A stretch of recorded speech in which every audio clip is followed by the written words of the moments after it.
Amen.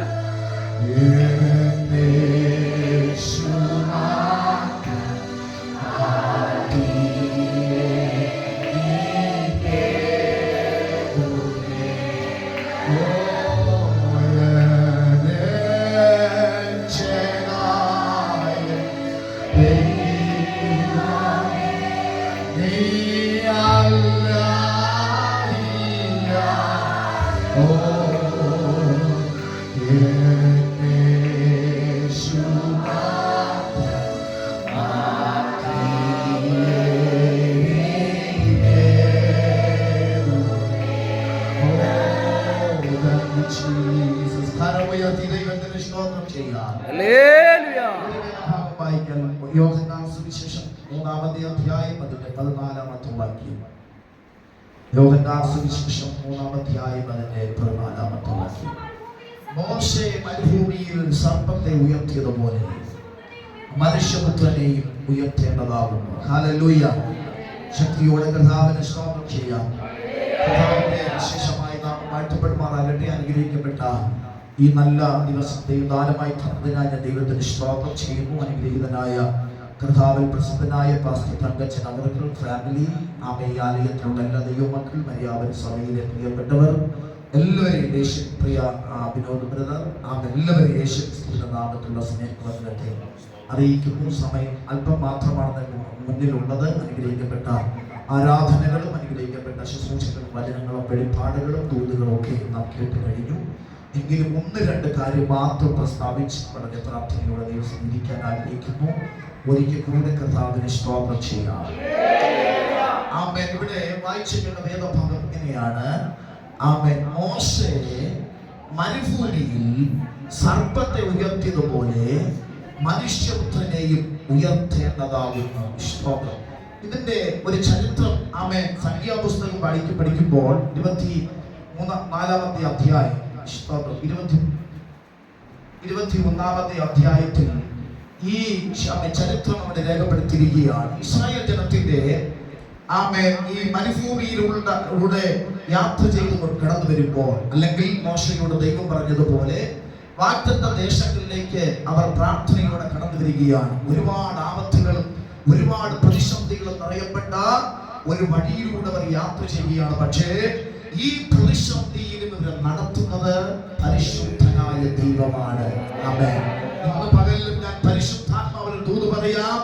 നാം നടക്കുന്നത് പ്രശ്നങ്ങളുടെയും പ്രതിസന്ധികളുടെയും ഇടുക്കു വഴികളിലൂടെയും കഷ്ടതകളിലൂടെയും ഒക്കെയാണ് യാത്ര ചെയ്യുന്നെങ്കിലും ദൈവം നമ്മോടുകൂടെ ഉണ്ടെങ്കിൽ ഇന്ന് പകൽ പരിശുദ്ധാത്മാവിൽ പറയാം, നാം ജയാളികളാണ്. അവന്റെ കരം നമുക്ക് അനുകൂലമുള്ളതിനായി നാം ദൈവത്തിന് സ്തോത്രം ചെയ്യുന്നു.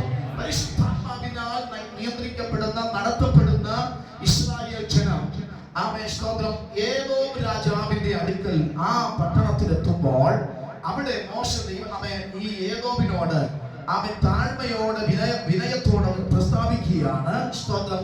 അനന്തരം മോശെ കാദേശിലെത്തി. അവിടെ ഏദോം രാജാവിന്റെ അടുക്കൽ ദൂതന്മാരെ അയച്ച് പറയിപ്പിച്ചത് എങ്ങനെയാണ്? സ്തോത്രം. നിങ്ങളുടെ ഈ അതിരുകളിലൂടെ ഒന്ന് പോകാൻ ഞങ്ങൾക്ക് ഒരു പെർമിഷൻ തരണം. കേൾക്കണമേ, വായിക്കണ്ട, ശ്രദ്ധിക്കണം.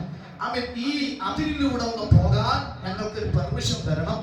ഞങ്ങളുടെ കൂടെയുള്ള ആരെങ്കിലും സ്തോത്രം ഈ പുരുഷാരത്തിലെ ആരെങ്കിലും സ്തോത്രം എന്തെങ്കിലും നശിപ്പിക്കുന്നെങ്കിൽ അതിന് തക്കമുള്ള പ്രതിഫലം നിങ്ങൾക്ക് തന്നുകൊള്ളാം എന്ന് ഹൃദയപൂർവം ഈ ഏതോ രാജാവിനോട് പറയുമ്പോൾ അവിടുത്തെ രാജാവായ ആ മനുഷ്യൻ പറയുകയാണ്, ഒരിക്കലും നിങ്ങൾക്ക് ഈ വഴി യാത്ര ചെയ്യാൻ ഞാൻ സമ്മതിക്കുകയില്ല.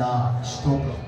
ഈ ഏദോം എന്ന് പറയുന്നത് ആരെന്ന് ചോദിച്ചാൽ ഇവരുടെ സഹോദരങ്ങളാണ്. ഇസ്രായേൽ മക്കളുടെ സഹോദരങ്ങളാണ്, സ്വന്തം സഹോദരങ്ങളാണ്. പറയുകയാണ്. സ്തോത്രം.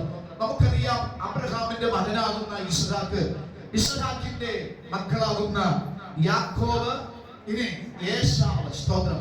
ഈ ഏശാവിനെ കുറിച്ചുള്ള ഒരു ചരിത്രം തന്നെ അവനെ കുറിച്ച് പറഞ്ഞിരിക്കുന്ന ചുവന്നവൻ ഏതോ എന്ന് ഇവനെ കുറിച്ച് പ്രസ്താവിച്ചിരിക്കുകയാണ്. സ്തോത്രം.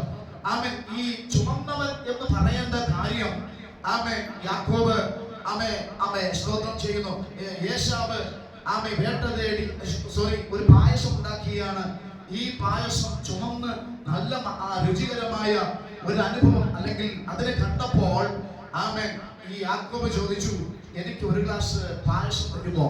അപ്പോൾ ഏശാവിന്റെ മറുപടി ഇങ്ങനെയാണ്, സ്തോത്രം ചെയ്യുന്നു, തരാം, പക്ഷെ നിന്റെ നിന്റെ ജ്യേഷ്ഠാവകാശം നീ എനിക്ക് തരുമെങ്കിൽ നിനക്ക് ഈ പായസം തരാം. ഒന്നും ചിന്തിക്കാതെ ഈ മനുഷ്യൻ ജ്യേഷ്ഠാവകാശം എന്ന് പറയുന്നത് സാധാരണ ഒരു അവകാശമല്ല. പിതാവ് തന്റെ മൂത്ത മകനെ കൊടുക്കുന്ന അനുഗ്രഹിക്കപ്പെട്ട ഒരു അവകാശമാണ്. ഈ അപ്പൻ മൂത്തവനെ അനുഗ്രഹിച്ചാൽ അത് അനുഗ്രഹമാണ്. എത്രത്തോളം വലിപ്പമേറിയ വാഗ്ദത്തങ്ങൾ ഈ മൂത്ത സന്തതിക്ക് കൊടുക്കുമോ അത്രത്തോളം അനുഗ്രഹിക്കപ്പെട്ടവനാണ്. പക്ഷേ ഒറ്റ നിമിഷം കൊണ്ട് ആ ഉന്നതകരമായ വാഗ്ദത്തങ്ങളെ നശിപ്പിക്കുവാനിടയായി തീർന്നു. കരമുയർത്തി ഒരാമേൻ പറഞ്ഞേ. ഹല്ലേലൂയ. ദൈവത്തിന്റെ വാഗ്ദത്തം വിലയേറിയതാണ്.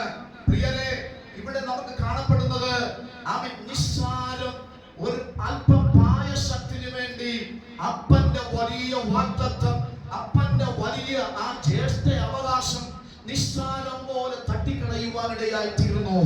ഇന്ന് മകൻ പരിശുദ്ധാത്മാവിൽ പറയാം, കർത്താവ് തരുന്ന വാഗ്ദത്തങ്ങളെ മുറുകെ പിടിച്ചുകൊണ്ട് ആത്മാവിൽ യാത്ര ചെയ്യുന്ന ദൈവമക്കൾക്കായി സ്തോത്രം ചെയ്യുന്നു.